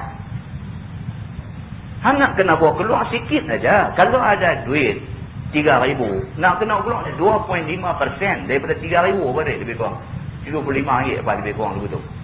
Nak bawa keluar RM75 daripada 3,000. Apa masalahnya? Bukan hang tak ada duit, hang ada duit. Nak bawa keluar banyak tu. Dan bawa keluar ni satu yang fardu, wajib. Dia duk berasa sengai. Dia duk berasa sengai. Dia kata RM75 kalau. Dia duk buat kalau ni je nak. RM75 ni kalau belanja dapur pun boleh pergi seminggu. Dia duk baca lagu tu. Bila dia duk rasa lagu tu, halal bala Allah nak main. Yang keempat, dia kata. Yang keempat apabila adalah mengikut laki-laki akan isterinya. Yang ni dia nak fokus dalam tajuk kita baca ni. Yang keempat ni dalam bahasa hadis dia kata wa ata'ar rajulu zaujatah. Dan apabila suami taat kepada isterinya. Bila jadi keadaan ini, rumah tangga ada ni, isteri kontrol rumah. Tunggu bala Allah nanti mai. Kebanyakan wanita ni tuan-tuan. Ni kalau tuan-tuan tengok huraian hadis ni ada dalam Baharul Maziz. Kebanyakan wanita ni dia kata kurang ilmu. Biasa kan tu. Pasal apa kebanyakan orang perempuan kurang ilmu? Pasal apa? Pasal orang lelaki-lelaki suka pergi mengaji seorang, tak suka bawa bini. Dah emanglah kita sendiri main mana ni orang yang bawa bini main. Kebanyakan kira kita main. Bini kita tak bawa. Kan? Jadi dengan kerana tu orang perempuan ni dia jadi kurang ilmu. Dia nak ikut, bukan dia tak nak ikut. Orang perempuan ni dia ikut, dia kata abang mana ni mana, siapa orang musuh, saya nak pergi sekali. Aku pergi dengan kawan aku. Yang kata lelaki ni pun, kan? Aku pergi dengan kawan aku. No, tak lagi habis nak singgah kedai tom yam lah apa semua. Dia dah ada agenda dia malam ni. Balik tak lagi nak guna melerai aku kedai tom yam apa, tarik tengah gelas apa semua dia dah. Bawa bini leceh. Kalau bawa bini tapi bawa juga kawan, kita duduk sembang dia lagu duduk bagi spotlight daripada ujung. Juga spotlight. Spotlight duduk suluh kita apa lemah. Kita nak main dengan dia saja, tak nak sembang lah. Hari-hari sembang dengan dia sampai habis dah cerita, nak cerita apa pula. Kita nak keluar dengan kawan. Dengan kerana ni semua, orang perempuan jadi kurang ilmu. Kita kata kita ada ketek balik bagi dia dengar. Dia nak, boleh kan nak duduk dengar sejam suku? Boleh kan dia nak duduk dengar? Dia nak masak, nak apa-apa. Bila tomet siang, kita tak dengar ustaz kata apa. Tak dengar. Walaupun dia suka dengar ceramah agama dalam radio dengan ketek, dengan apa. Tomeh siang kita tak dengar. Bila tak dengar sekerat, tak dapat sepenuhnya apa yang nak disampaikan. Jadi dia tak dapat solid tu. Pengajaran agama tu dia tak dapat solid. Maka dengan kerana itu, kebanyakan wanita, dia masalah dia apa? Kurang ilmu. Bukan kata mereka ni tak mau pergi mengaji. Mereka ada lah peluang nak mengaji ikut tepi-tepi rumah dia dah. Tak lagi balai raya buat mengaji, tak lagi apa masjid buat kelas petang-petang pergi mengaji. Tapi yang tu pi, kawan mengajak ni duk bagi doa bagi anak terdik je. Hari ni balik putus setiap doa anak terdik itu, balik putus setiap doa anak keras hati, lusa. Tak larat lah dengan doa, tak larat lah. Kita nak tahu ni hak fardu'ain, kita nak belajar hari-hari ni, nak cuci diri daripada hadas kecil, hadas besar. Ni penting. Doa tu kendian lah, kita beli buku doa tu, berkenjah ada doa tu, baca lah. Ini benda-benda yang menyebabkan orang perempuan jadi kurang ilmu.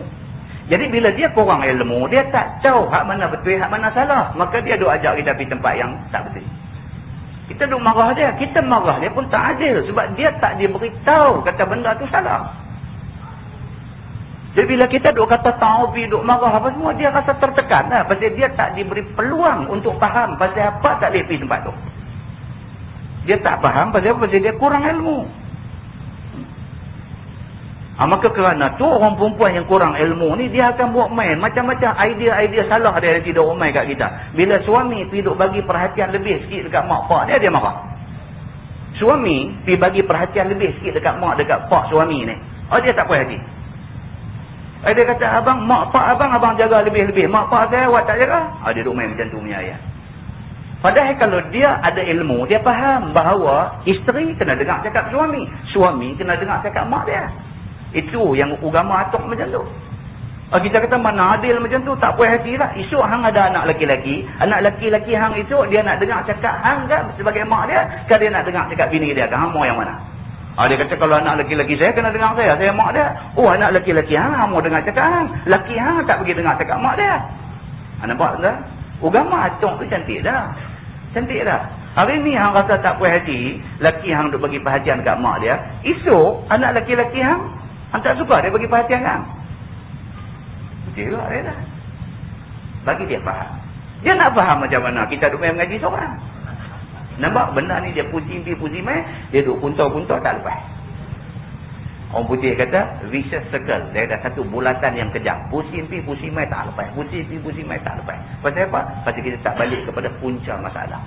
Apa dia punya punca masalah dia? Kan? Sedangkan Allah sebut terang-terang ar-rijal qawwamuna 'alan nisa bima faddalallahu ba'dakum 'ala ba'd. Orang lelaki dia lebih dominan ke atas orang perempuan ni. Pasal apa? Bima faddalallahu ba'dakum ala ba'd. Pasal Tuhan lebihkan satu daripada yang satu lagi. Allah memang dah lebihkan orang lelaki daripada orang perempuan. Baik, kemudian yang kelima.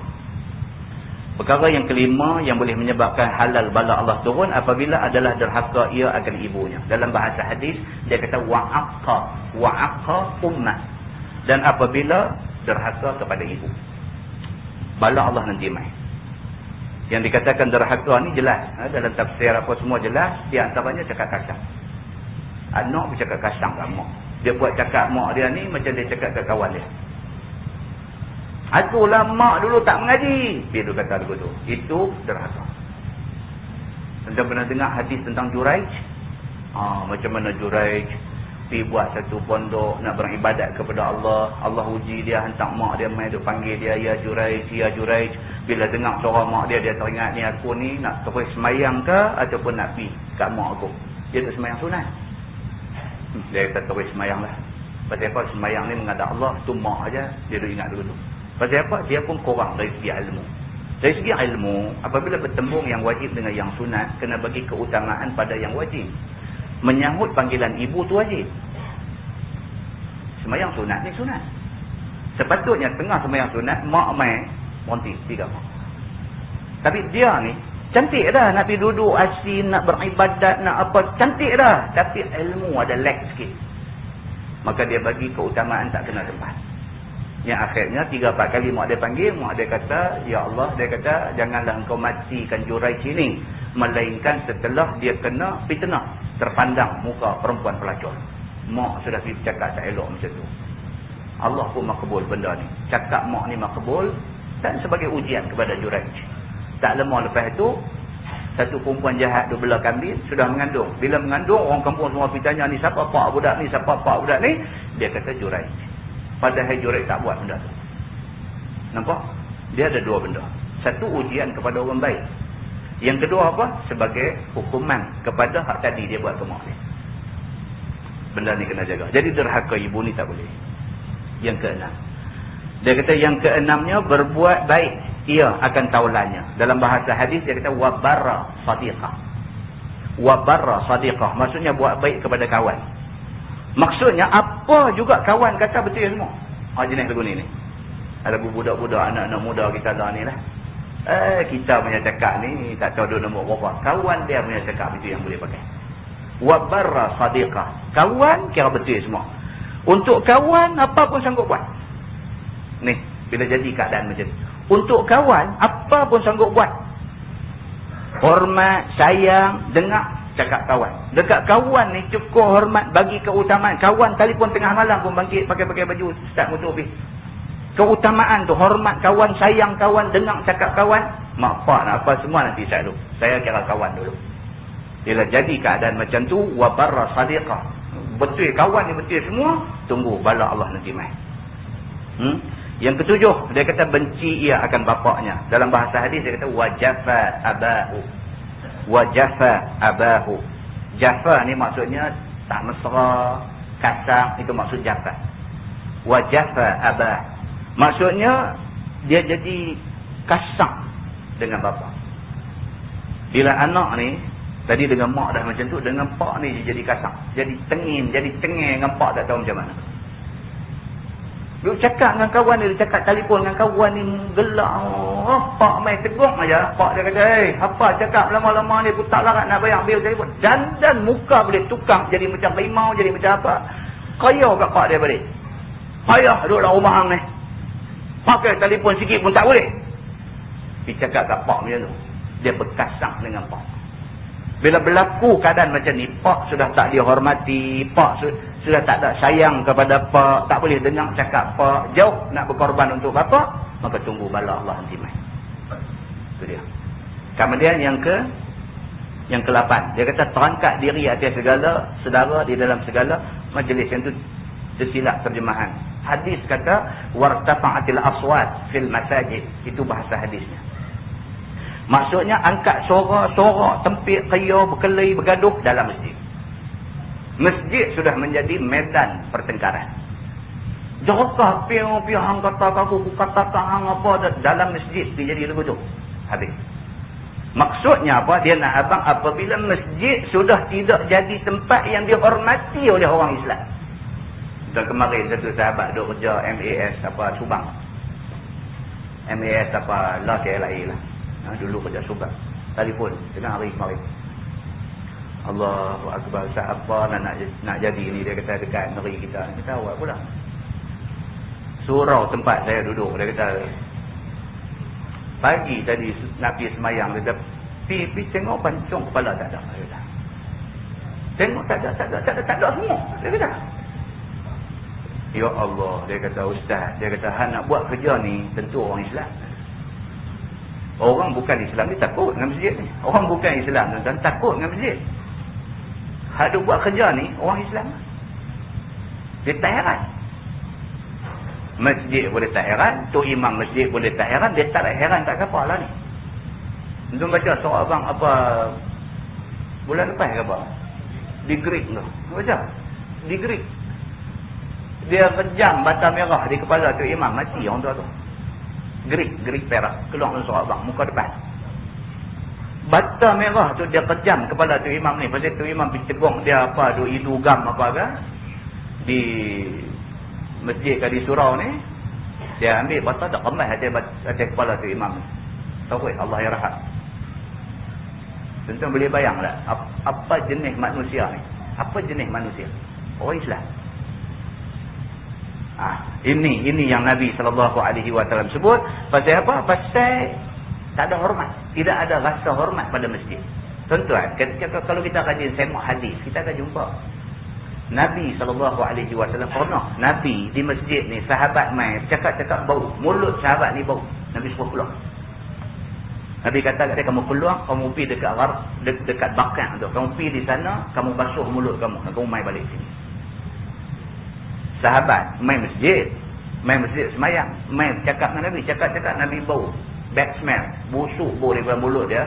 Nabi kata dia hampir dekat bakar tu, hampir basuh mulut lepas main balik. Nabi jaga masjid sampai macam tu. Cari lagi dalam hadis, Nabi SAW semayang jadi imam. Nabi habis semayang, satu orang tengok Nabi rongkes reban dia tilap dinding.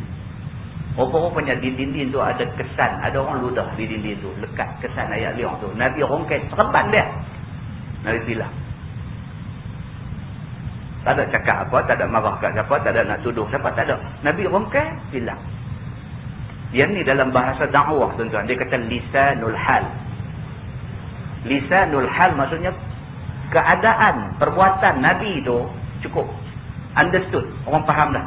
Oh, Nabi punya jaga kebersihan masjid. Tak payah cakap. Nabi rongkes reban dia, Nabi bilang. Sahabat yang tengok ni rasa bersalah. Lebih-lebih lagi kawah ludah tu, lebih-lebih lagi rasa bersalah. Oh, dia kata Nabi bilang. Kalau Nabi SAW begitu sekali jaga masjid, jaga kehormatan masjid, bolehkah kita pergi qaya cerik-cerik maki hamun sama-sama kita di dalam masjid? Ini ceritanya. Jadi kalau ada perbuatan tu, halal bihal bala. Nabi kata tunggulah bala Allah halal akan mai kepada manusia. Yang ke-9 dia kata, dan adalah penghulu bagi segala kaum itu yang terlebih hina bagi mereka itu. Dalam bahasa hadisnya dia kata wa kana za'imul qaum arzalahu. Dan adalah za'im. Za'im ni maksudnya rais, maksudnya ketua, maksudnya pemimpin. Dan adalah pemimpin bagi satu-satu kaum itu, satu-satu masyarakat itu, arzalahum, orang yang paling hina di kalangan mereka. Hak dipilih jadi ketua, hak dipilih jadi pemimpin, hak dipilih untuk nak jadi tempat rojok kita ni, orang jahat. Orang ni kaki botol, orang ni kaki zina, orang ni kaki perempuan, orang ni kaki rasuah, orang ni zalim, orang ni kita lantik bagi jadi ketua. Nabi kita tunggu, bala Allah nak mai tak lama. Begitu. Kemudian yang ke-10. Yang ke-10, apabila adalah sebaik-baik laki-laki itu takut dia bagi kejahatan, dan adalah sebaik-baik lelaki itu takut bagi kejahatannya. Maksudnya apa dalam bahasa hadis? Dia kata wa ukrimar rajulu makhafata syarri.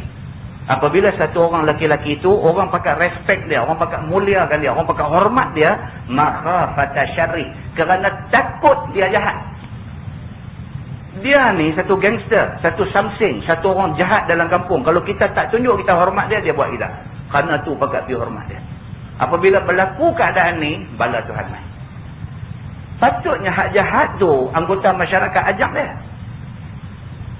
Tapi dia jadi terbalik. Kerana dia jahat, semua orang jumpa dia angkat tangan, hormat, panggil. Pasal apa? Pasal tak lagi kita pergi buat, lebih kurang buat tengok dia ekor mata pun, tak lagi dia main buat tak elok kat kita. Kerana dia jahat, dia dihormati. Tunggu bala Tuhan nanti mai. Dia kata.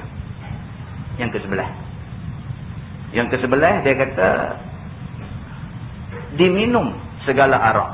Dalam bahasa hadis ni dia kata wasyuribatil khamru, ataupun dalam satu riwayat wasyuribatil khumur. Dan apabila arak diminum. Arak ni sudah jadi biasa.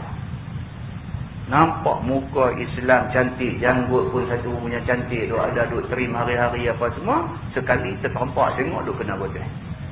Oi, arak ni sudah tak jadi satu salah dah bila minum. Lebih-lebih lagi lah ni dia duk main macam-macam nama. Kita duk tahu ni apa Anchor, Beer, Carlsberg, apa nama lagi, Tiger, yang ni apa semua kita duk tahu. Dia main nama-nama lain. Dia main nama-nama yang dia ubah, tapi dalam ada mengandungi arak. Bila minum jadi pening, jadi mabuk, jadi lupa tak masalah. Orang duk sangka kata tak apa pasal dia bukan Anchor. Oh tak apa pasal dia bukan Beer. Tak apa pasal dia bukan Carlsberg. Rupa-rupanya arak juga, tapi dia bagi nama lain. Maka sana sini orang pakai minum arak. Saya ingat satu masa dulu di Langkawi. Satu masa dulu. Allah okey baliklah. Satu masa dulu. Pasal apa? Pasal orang kata cultural shock. Kejutan budaya. Daripada Langkawi, kita duk pergi zaman tahun 70-an dulu, ferry mai Kuala Perlis pun bukan ada. Dia pakai bubuh kayu 2 batang tu ya, meniti pergi turun sana sini, orang pegang lepas tangan sana, sambut tangan nak masuk pergi ke dalam bot totola ni tu, macam ya jeti tu ada kan. Orang Langkawi masa tu terkejut dengan pembangunan yang dahsyat. Tengok-tengok burung lang besar tu tak ada tu, ada datang tu mai mana burung ni turun mai daripada langit. Terkejut tu punya pasal apa jadi? Sebahagian daripada anak-anak orang sana apa jadi? Allah ni bawa pergi sekolah buah dalam beg. Qadi Langkawi masa zaman tu Syekh Alauddin lah, dia pergi jadi Qadi Jitra. Tanya dia boleh cerita macam mana keadaan masa tu. Kau tepi pantai ni tin arak ni bersepah. Dia duty free, cukai tak kena, arak murah. Bukan kata orang-orang yang bukan Islam jadi minum. Budak-budak sekolah anak orang Islam ni pun nak try, teringin nak try. Rokok ni saya kata lah, isap berjelaga lupa-lupa hidung. Pasal murah.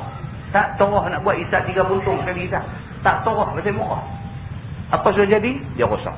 Arak diminum di sana sini. Allah lama-lama mereka makin reti, makin sedang. Dengan dakwah yang berterusan, duk bagi tahu sana sini. Okey. Slow down, akhirnya boleh stop. Ini yang duk jadinya. Tapi Nabi kata apabila berlaku keadaan ini, tunggu bala Allah nak main. Yang ke-12, dia kata dan dipakai segala perhiasan sutra. Dalam bahasa hadis dia kata walubisal harir. Walubisal harir maksudnya dipakai akan segala sutra. Maksudnya orang lelaki pakai sutra. Orang perempuan boleh. Orang perempuan mah boleh pakai sutra, boleh pakai perhiasan, boleh pakai. Pasal apa? Ulama bagi penjelasan. Dia kata pasal orang perempuan tu sendiri adalah perhiasan bagi suami dia.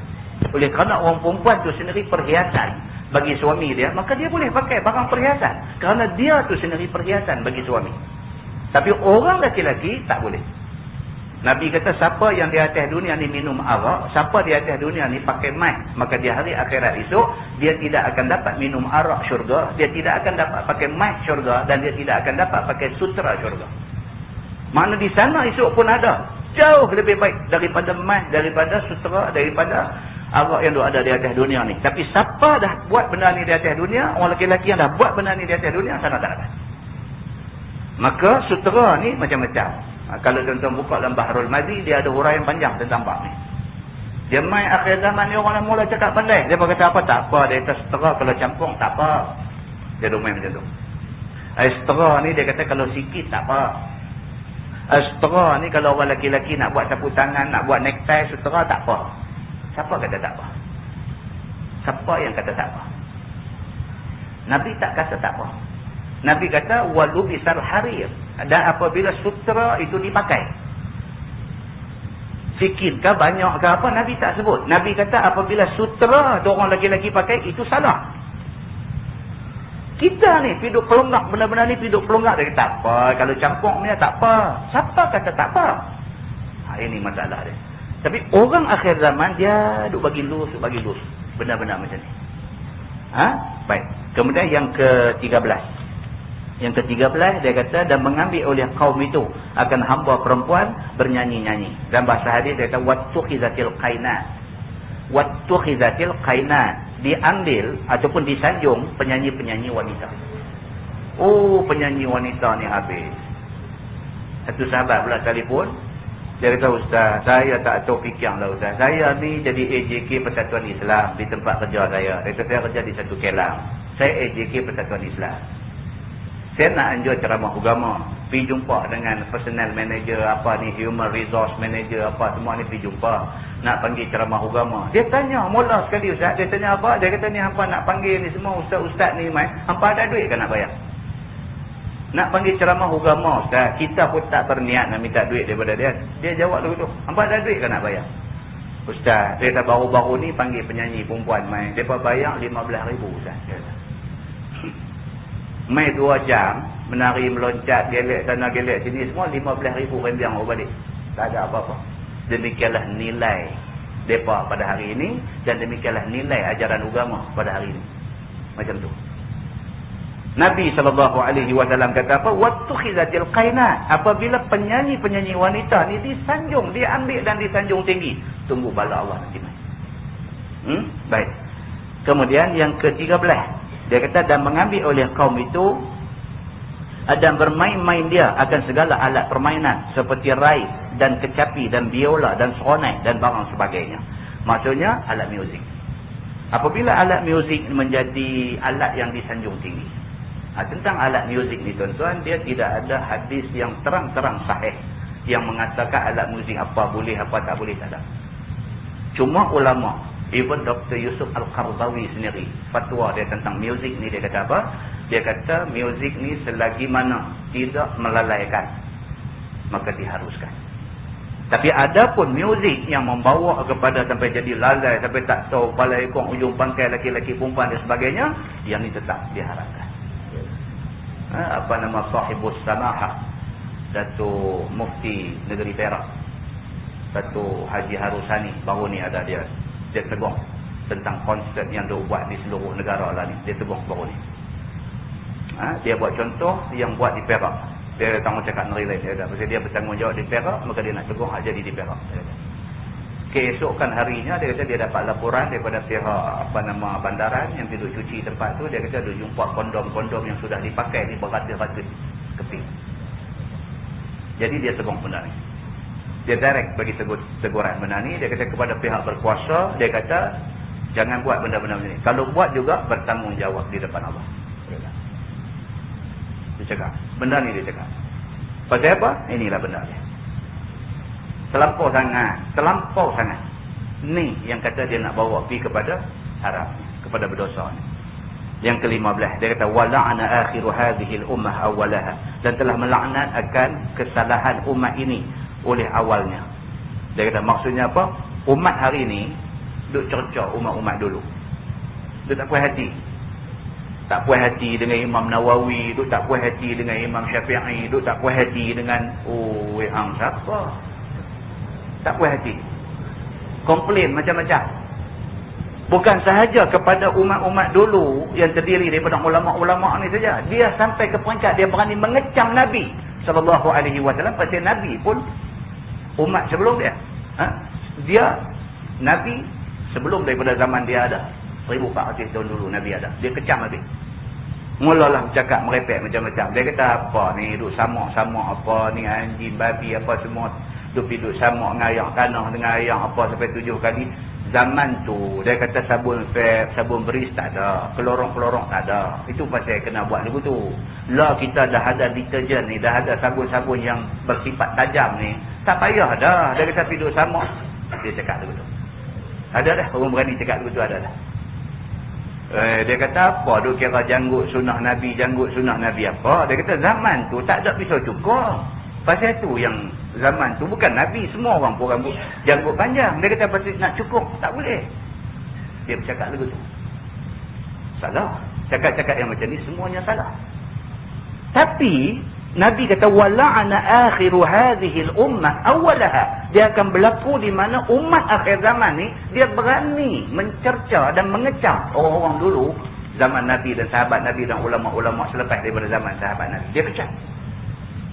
Oh, dia kata yang cerita orang Arab duk pakai tudung apa tutup rambut, tutup kepala ni pasal depa negeri depa padang pasir. Debu. Dia kata kalau depa tak tutup, pasir nanti masuk dalam rambut habis. Itu pasal depa kata. Hidup cakap lagu tu. Ini semua tuan-tuan, kita bagi ingat. Dia bercakap tu, dia tak sedar. Dia mencabar kesahihan hadis Nabi sallallahu alaihi wasallam. Mencabar kesahihan hadis Nabi, cabar Nabi. Siapa kita ni? Bukankah kita dah belajar banyak dah, kita mengharapkan syafaat daripada Nabi sallallahu alaihi wasallam di hari akhirat itu. Nabi nak duduk di tepi Siratal mustaqim, Nabi nak duduk. Masa kita duduk lintas tu, Nabi nak kata Allahumma sallim. Ya Allah selamatkanlah. Nabi nak minta kita selamat ni, takkan kita sanggup hidup kecam Nabi. Begitu. Muslimin dan muslimat yang dirahmati Allah sekalian. Jadi itu 15 perkara. Dia kata apabila berlaku benda ni, maka halal bala Allah Subhanahu wa ta'ala akan menimpa manusia. Maka nantilah olehmu pada ketika itu akan kedatangan bala angin merah, dia kata. Dalam bahasa hadis dia kata fal yartaqibu 'inda zalika rihan hamra. Angin merah, angin ahmar. Angin ahmar ni apa tuan? Dalam bahasa kita kampung ni kita kata stroke lah. Kampung dia kata stroke. Kampung kata kena darah tinggi ya. Kan? Stroke lah. Dia kena sekali angin ahmar ni lembek. Sebelah jam. Muka pun mata sebelah tak boleh kejit, sebelah dia kejit, sebelah tak boleh nak kejit, tangan pun sebelah, kaki pun sebelah, habis jadi lemah, jadi lemah habis. Itu angin ahmar. Tuhan kata tunggu, kalau semua orang duk buat macam ni, aku turun bala. Bala bila main, bukan kata orang yang kena ni orang jahat dah. Bala bila main dia nasib lah. Kalau nak kena orang baik pun kenalah, kalau nak kena tok imam pun kenalah, kalau nak kena ustaz pun kenalah, kalau nak kena mufti pun kenalah, kalau nak kena tok guru pun kena. Dia tak kira siapa. Bala bila dia main, dia tak kenal siapa. Tapi bala ni main pasal apa? Pasal orang jahat tu buat pasal. Maka dia mengundang bala Tuhan main. Dan ditenggelamkan di dalam bumi. Yang kedua dia kata, au khasfan. Khasfan maksudnya apa? Satu hari Tuhan akan jadikan gempa. Gempa tu sampai bumi ni terbelah. Orang masuk dalam perut bumi. Akan berlaku. Benda ni jadi dah. Jadi dah hari tu di apa? Di bom ke apa? Bam ke?